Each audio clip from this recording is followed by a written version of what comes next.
Allahu Akbar, Allahu Akbar, Allahu Akbar, Allahu Akbar, Allahu Akbar, Allahu Akbar, Allahu Akbar, Allahu Akbar, Allahu Akbar, walillahil hamd.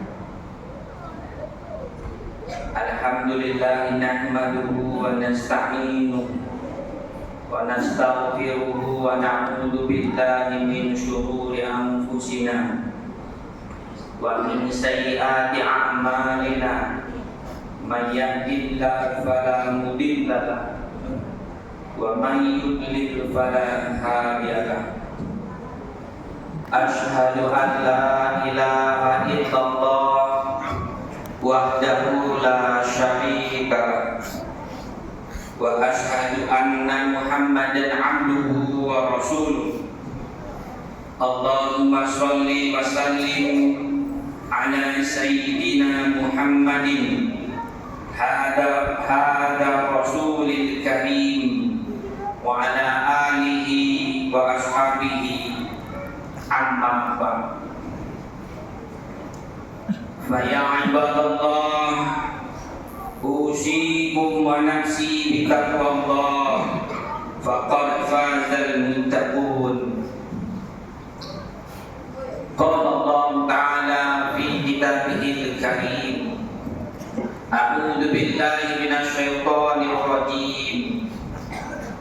Inna a'tainaka al-kautsar fasholli li rabbika wanhar, inna syani'aka huwal abtar.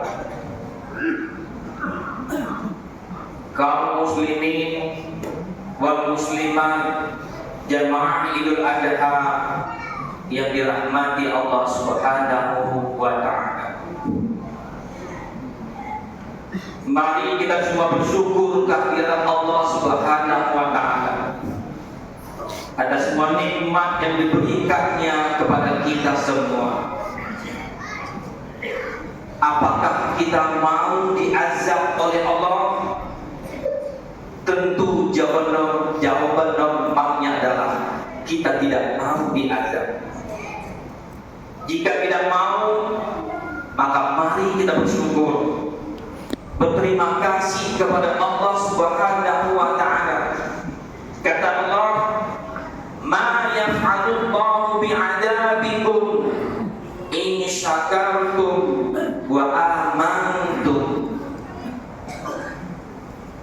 Allah tidak akan mengazab kamu in syakartum, jika kamu bersyukur, wa amantum, dan jika kamu beriman. Bersyukur itu merasa cukup dan tidak mengeluh atas ada apapun pada dirinya. Hindari dan jangan tiru orang yang kurang bersyukur. Dari bangun tidur langsung mengeluh sakit ini sakit itu. Cuaca panas dia panas, cuaca dingin dibilang bikin masuk angin, hari hujan dianggap menghambat jualan jajan. Jika kemarau banyak debu, marah karena bikin batuk dan suara parau. Semua ketetapan Allah salah menurut orang yang kurang bersyukur. Kaum muslimin wal muslimat sidang Idul Adha rahimani wa rahimakumullah. Orang yang bersyukurlah yang mau berkorban. Inna a'tainakal kautsar, sesungguhnya kami telah memberimu Nabi Muhammad nikmat yang banyak. Fasholli li rabbika wanhar, maka laksanakanlah sholat karena Tuhanmu, wanhar, dan berkorbanlah. Orang yang mau berkorban karena dia sadar bahwa rezeki apapun yang diberikan Allah kepadanya adalah ujian pemanfaatannya untuk diapakan, apakah untuk taat atau untuk maksiat. Ujian bagi pejabat, apakah sholatnya masih pada waktu tepat atau justru terlambat. ujian yang bekerja, jangan waktunya banyak lupa kepada Allah karena waktunya habis di belakang meja. Ujian untuk para ulama, apakah ilmunya masih mau diterima? Ujian bagi buruh, apakah kepada Allah masih mau taat dan patuh? Yang petani juga, apakah jalan Islam masih diimani? Yang sopir diuji, apakah ke masjid masih sempat mampir? Yang ibu-ibu, apakah semangat bersyukurnya masih menggebu-gebu? Wanita muda juga diuji, apakah senang dengan pakaian Islami atau justru contoh cara pakai orang kafir yang justru dia tergoda. Belajar juga diuji supaya tetap beradab, berlaku wajar, bukan berperilaku kurang ajar. Anak sekolah diuji dalam menuntut ilmu, apakah merasa lelah sementara main di online dia betah. Mahasiswa diuji dengan pemikiran menyimpang sehingga mudah terbawa. Pegawai kantor juga diuji, apakah mau mengambil uang dengan cara yang kotor dan disebut koruptor. Yang polisi juga diuji, bagaimana hukum tidak diselesaikan di sisi. Tentara diuji, apakah mampu menjaga NKRI dari serangan komunis gaya baru yang ingin menguasai Nusantara. Pedagang juga diuji, apakah pedagangnya jujur dengan hukum agama yang dia pegang. Semua kita, siapapun akan diuji oleh Allah melalui titipan nikmatnya. Kata Allah, wa nabluukum bisyarri wal khairi fitnah. Aku berikan kelebihan dan kekurangan itu sebagai fitnah, kata Allah, sebagai cobaan atau ujian. Allahu Akbar, Allahu Akbar, Allahu Akbar, walillahil hamd. Sidang Idul Adha rahimani wa rahimakumullah.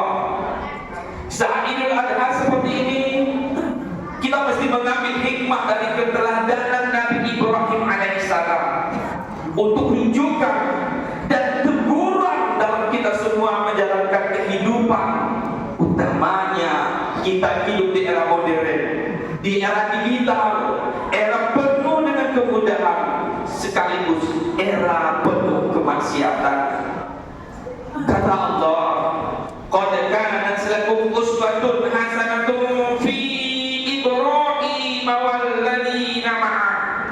Sesungguhnya telah ada suri tauladan yang baik bagimu pada Ibrahim dan orang-orang yang bersama dengan dia. Hadirin, paling tidak keteladanan Nabi Ibrahim alaihissalam ini ada dalam 3 tema besar. Tema yang pertama adalah keteladanan Nabi Ibrahim alaihissalam dalam berdakwah meluruskan tauhid sekaligus mendidik keluarganya. Nabi Ibrahim mempunyai semangat besar untuk mencari kebenaran. Nabi Ibrahim cerdas dalam mendakwahkan kebenaran, dan Nabi Ibrahim sabar dalam menerima cobaan. Nabi Ibrahim alaihissalam adalah manusia spesial yang arif dan bijaksana. Jalan hidupnya benar-benar mengarahkan kepada akhirat.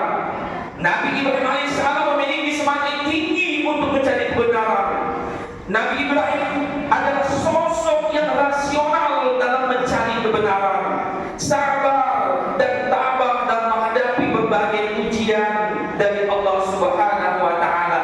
Tapi Nabi Ibrahim alaihissalam tetap menempatkan Allah di atas segala-galanya.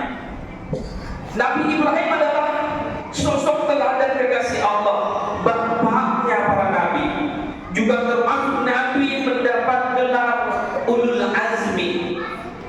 Gelar Ulul Azmi yang digelarnya diberikan kepada para nabi yang memiliki keteguhan hati, kesabaran dan keuletan yang tinggi dalam menegakkan agama Allah. Meski diterpa berbagai rintangan saat menjalankan tugas menyampaikan perintah Tuhannya, mereka tetap sabar dan bertekad untuk mampu Kita mesti meneladani beliau alaihissalam. Jangan pernah putus asa dalam mencapai hidup sesuai dengan aturan agama. Dengan kesabaran, keluarga kita didik dengan agama, pengurus masjid kita dukung dengan pemikiran membangun dan dengan materi yang ada, bukan malah hanya bisa menyalahkan ini itu kepada pengurus. Itu menyebabkan berita hoax bahwa masjid tidak terurus. Sekarang di zaman ini kita sudah diterpa dan diserang oleh pemikiran yang menyimpang, yang melahirkan sikap dan perilaku menyimpang juga. Kita tenggelam oleh gaya hidup materialisme. Gaya hidup materialisme adalah gaya hidup yang seolah-olah kemuliaan itu bisa diraih dengan memiliki harta benda saja. Maka kita akan melihat bagaimana orang menghormati orang lain diukur dari harta bendanya. Jika orang yang berada, jika orang kaya yang mengundang kita, kita mudah untuk hadir. Sebaliknya, jika saudara kita yang hidup sederhana bahkan kurang, jika dia mengundang kita, banyak alasan untuk tidak menghadirinya. Hadirin, bayangkan kita rela duduk berlama di warung kopi untuk mengikuti gaya hidup, tapi kita belum mampu duduk sebentar untuk rukuk sujud di masjid atau mushola untuk menatap hati. Kita sanggup membayar mahal minuman dan makanan di kafe-kafe. Ya kadang makanan dan minuman di kafe tersebut belum tentu kehalalannya. Harusnya kita mengetahui siapa pemilik kafe tersebut, siapa yang memasak, di mana mereka belanja, apakah binatang yang dibelinya betul-betul halal sesuai pembelian syariat Islam. Juga menyimpan makanan di kafe tersebut, apakah bercampur makanan halal dengan haram dalam satu tempat. Kita mesti peduli akan hal ini, karena jika kita sudah terbiasa dengan makanan yang haram masuk ke dalam darah daging kita, itu di antara penyebab lemahnya kita mencintai ajaran agama kita sendiri. Rumah kita dekat dari masjid, tapi kaki kita terasa berat melangkah menuju panggilan azan. Jadwal dakwah kita tahu, tapi hati kita tidak tergerak untuk menghadiri tausiah-tausiah dari orang-orang yang berilmu. Sekolah-sekolah agama kita mengerti alamatnya, tapi belum muncul keinginan di hati untuk menyekolahkan, memasukkan anak kita ke pondok pesantren. Bahkan hati kita masih sibuk mencari kelemahan-kelemahan lembaga pendidikan keagamaan. Makanya dimulai dari momen Idul Adha ini, mari kita semua sama-sama membenahi cara berpikir kita dengan pikiran-pikiran yang dibimbing oleh ajaran agama. Sumber utamanya untuk pemikiran kita adalah Al-Quran dan hadis. Mari kita benahi sikap dukungan terhadap kegiatan-kegiatan agama. Harta yang ada dilatih untuk biasa diinfakkan, mengisi sebagian kecilnya saja, tidak banyak.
Tujuannya adalah untuk sadar diri sebagai hamba Allah, akan didapatkan dalam wujud ketakwaan kita kepada Allah.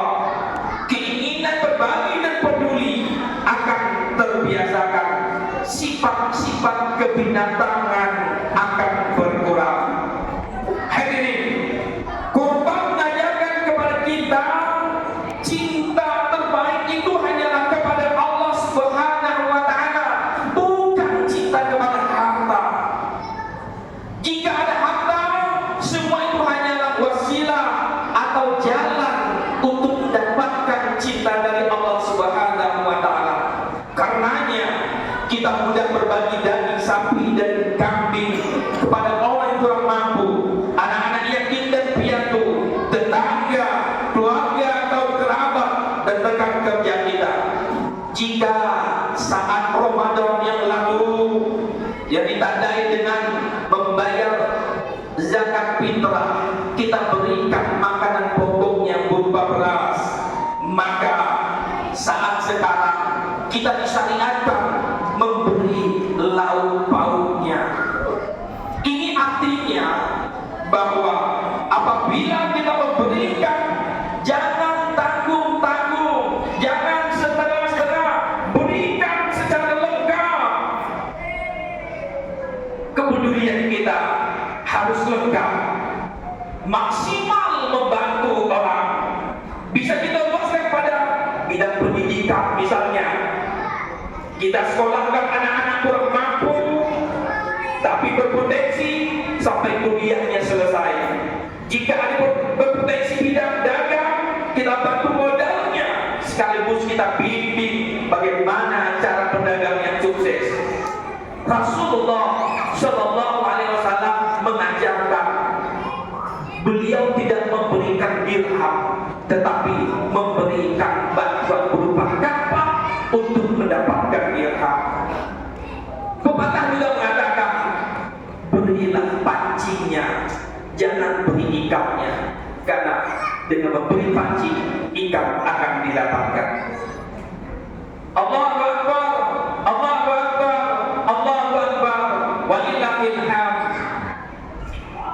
Kurban yang disediakan menyembelih hewan sejatinya adalah kita ini sedang memotong atau mematikan sifat kebinatangan yang sering melekat pada diri kita semua, seperti sifat egois, mementingkan diri sendiri, rakus, serakah, tidak kenyang-kenyang, dan tak peduli halal haram. Siapapun tak pandang untuk ditendang, kawin pun tak beraturan. Itulah binatang. Maka dengan berkurban, kita tak akan mau menang sendiri. Dengan orang tua kita hormat dan menyayangi, tak berani berkata kasar apalagi membagi. Kita tahu diri, setetes air susu yang kita minum tak akan mampu kita membalasnya.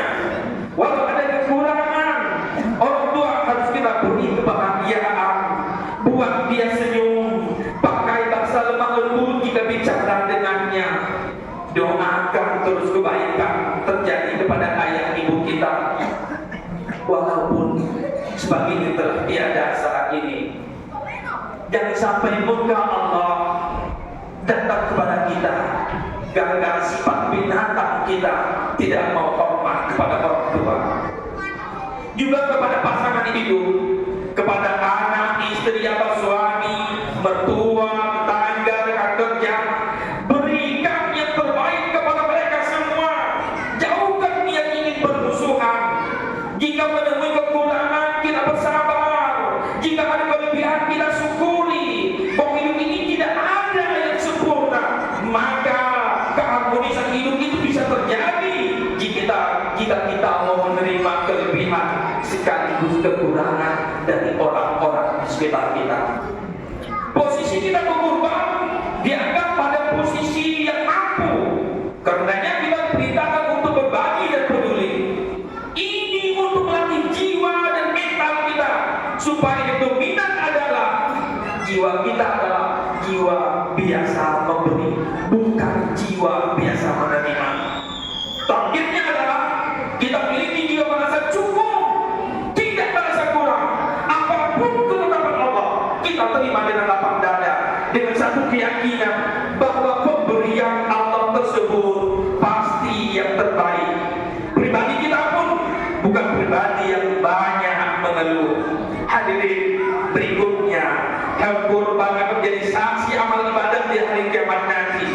hewan yang dikurbankan akan datang mewujud dalam amal kebaikan yang pada gilirannya akan menyelamatkan nasib tuannya di akhir nanti. Kata Rasulullah dalam hadis riwayat Ibnu Majah, tidak ada amalan yang dikerjakan anak Adam ketika hari raya kurban yang lebih dicintai oleh Allah Azza wa Jalla dari mengalirkan darah. Sesungguhnya pada hari kiamat ia akan datang dengan tanduk-tanduknya, kuku-kukunya, bulu-bulunya, dan sesungguhnya darah tersebut akan sampai kepada Allah Azza wa Jalla sebelum jatuh ke tanah. Maka perbaguslah jiwa kalian dengannya. Allahu Akbar, Allahu Akbar, Allahu Akbar, walillahil hamd. Kaum muslimin wal muslimat rahimani wa rahimakumullah. Yang terakhir, tema besar yang dibicarakan dalam Idul Adha ini adalah masalah haji. Saat sekarang jemaah haji sudah mabit di Mina. Setelah sebelumnya mereka menyelesaikan rukun haji wukuf di Arafah. Setelah selesai melontar jumrah, jemaah haji akan kembali ke Mekah untuk menyelesaikan rukun tawaf ifadah, sa'i dan tahallul sani. Dengan terlaksana semua rukun haji, berarti selesailah prosesi hajinya. Tinggal menerima hasil kelak di hadapan Allah Subhanahu wa taala. Apakah nilai hajinya mabrur, haji diterima, atau justru hajinya mardud, haji yang tertolak. Haji mardud, haji yang tidak ada nilai di hadapan Allah, karena rukun-rukunnya ada yang tertinggal. Maka tugas kita semua adalah mendoakan semoga jemaah haji kita mampu mendapatkan pendidikan haji yang mabrur, sehingga jika sudah pulang ke kampung halaman, hajinya membawa perubahan yang berarti pada masalah ibadah, sikap sosial, kepedulian, tata krama, adab sopan santun dan lain sebagainya. Haji yang mabrur akan menghilangkan sifat kesombongan. Dia akan berendah hati pada siapapun, dan dia akan lebih peduli lagi dari sebelumnya dalam banyak hal. Haji yang mabrur akan mendapatkan berkah dari Allah Subhanahu wa taala.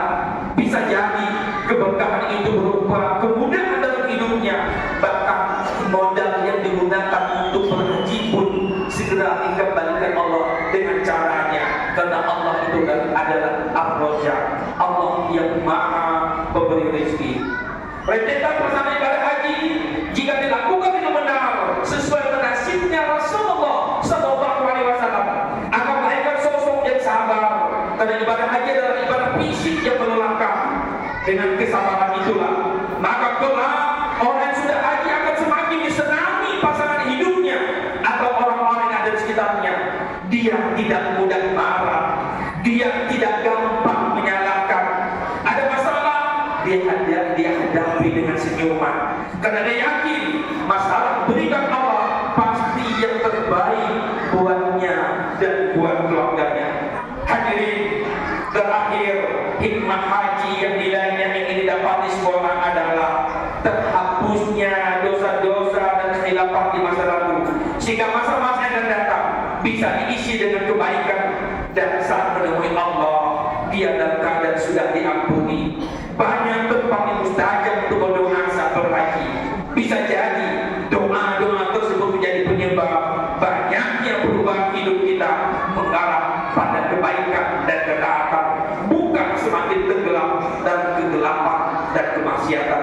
Semoga Allah Subhanahu wa taala memberikan kesehatan dan kekuatan kepada kita semua, sehingga kita mampu terus bersyukur dan mendekati ke alam kubur kita mampu mendapatkan predikat husnul khotimah. Amin ya rabbal alamin. Barakallahu li wa lakum. Allahu akbar, Allahu akbar, Allahu akbar, Allahu akbar, Allahu akbar, Allahu akbar, Allahu akbar, Allahu akbar kabira, walhamdulillahi katsira, wa subhanallahi bukratan wa asila. La ilaha illallah wallahu akbar, Allahu akbar, walillah walillahil hamd. Alhamdulillahilladzi amarna an nusliha ma'ishatana linailil ridha was-sa'adah wa naquma bil wajibati fi ibadatihi wa taqwa wa ashhadu an la ilaha illallah wahdahu la syarika lah wa ashhadu anna sayyidana Muhammadan abduhu wa rasuluh. Allahumma shalli wa sallim wa barik ala sayyidina Muhammadin wa ala alihi wa ashabihi wa sallim tasliman katsira. Amma ba'd. Fa ya ayyuhan nasu taqullaha haqqa tuqatih wa la tamutunna illa wa antum muslimun. Allahumma shalli ala sayyidina Muhammadin wa ala ali sayyidina Muhammadin wa ta'anna ma'hum bi rahmatika ya arhamar rahimin. Allahumma ighfir lil mu'minina wal mu'minat wal muslimina wal muslimat al ahya minhum wal amwat innaka sami'un qaribun mujibud da'wat. Allahumma idfa' 'anna al bala'a wal waba'a was zalazila wal mihan wa su'al fitnati ma dhahara minha wa ma batan an baladina Indonesia wa Palestina khassa wa sa'iril buldanil muslimina amma ya rabbal alamin. Rabbana zalamna anfusana wa illam taghfir lana wa tarhamna lanakunanna minal khasirin. Rabbana atina fid dunya hasanah wa fil akhirati hasanah wa qina adzaban nar. Ibadallah, innallaha ya'muru bil 'adli wal ihsan wa ita'i dzil qurba